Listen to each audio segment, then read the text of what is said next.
1857 विद्रोह की रात और ड्रैकुला की छाया भाग 1 काले बादलों के बीच एक रहस्यमय आगमन। साल 1857 उत्तर भारत की गर्म हवाओं में विद्रोह की लपटें तेजी से फैल रही थीं। मेरठ की छावनी से उठी इस चिंगारी ने अंग्रेजी हुकूमत को हिलाकर रख दिया। विद्रोही सैनिक दिल्ली, कानपुर और झांसी में क्रांति की मशालें जला रहे थे। परंतु इस विद्रोह के बीच एक और अदृश्य शक्ति जागृत हो रही थी। एक ऐसी शक्ति जिसे न तो तर्क समझ सकता था और न ही भय दबा सकता था। मेरठ के एक छोटे से गांव कृष्णपुर में अजीब घटनाएं होने लगी थी। गांव वाले कहते थे कि रात के वक्त खेतों में किसी घोड़े की टापों की आवाजें सुनाई देती और सुबह उन जगहों पर रक्त के धब्बे पाए जाते। कोई समझ नहीं पा रहा था कि यह किसी शत्रु की चाल थी या कुछ और। उस रात का आगमन एक काली और तूफानी रात में गांव के पास की पुरानी हवेली में एक रहस्यमय यात्री ने शरण मांगी। वह लंबा, पतला और अत्यधिक शिष्ट था। उसकी आंखों में एक अजीब सी चमक थी और उसकी आवाज में ऐसा सम्मोहन था कि लोग उसे बिना प्रश्न किए मान लेते।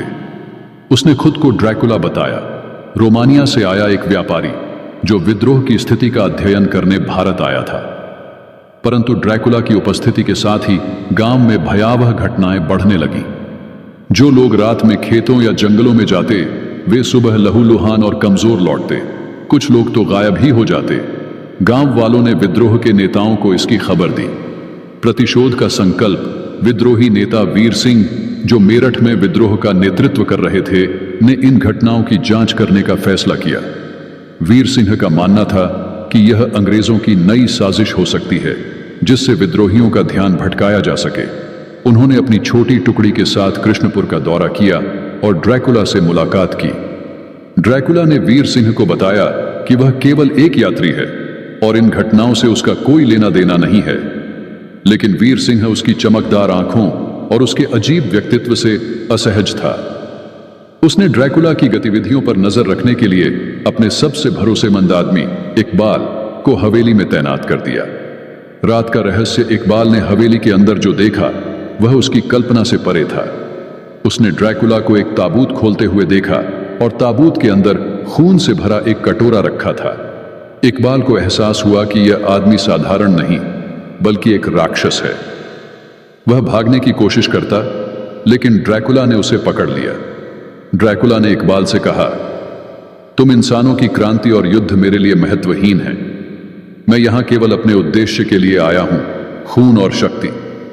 लेकिन अगर तुमने मुझे रोका तो यह गांव नहीं, पूरा विद्रोह मेरी भूख का शिकार बनेगा। विद्रोहियों की पहली मुठभेड़। अगले दिन वीर सिंह और उसकी टुकड़ी ने हवेली को घेर लिया। उन्होंने ड्रैकुला को बाहर आने का आदेश दिया, लेकिन जैसे ही रात गहराई, हवेली से अंधकारमय छायाएं बाहर निकलने लगीं। ये छायाएं किसी जीव के रूप में बदल गईं, डरावने चमगादड़ों की फौज। विद्रोहियों का सामना अब न केवल अंग्रेजों से बल्कि एक अलौकिक शक्ति से भी था।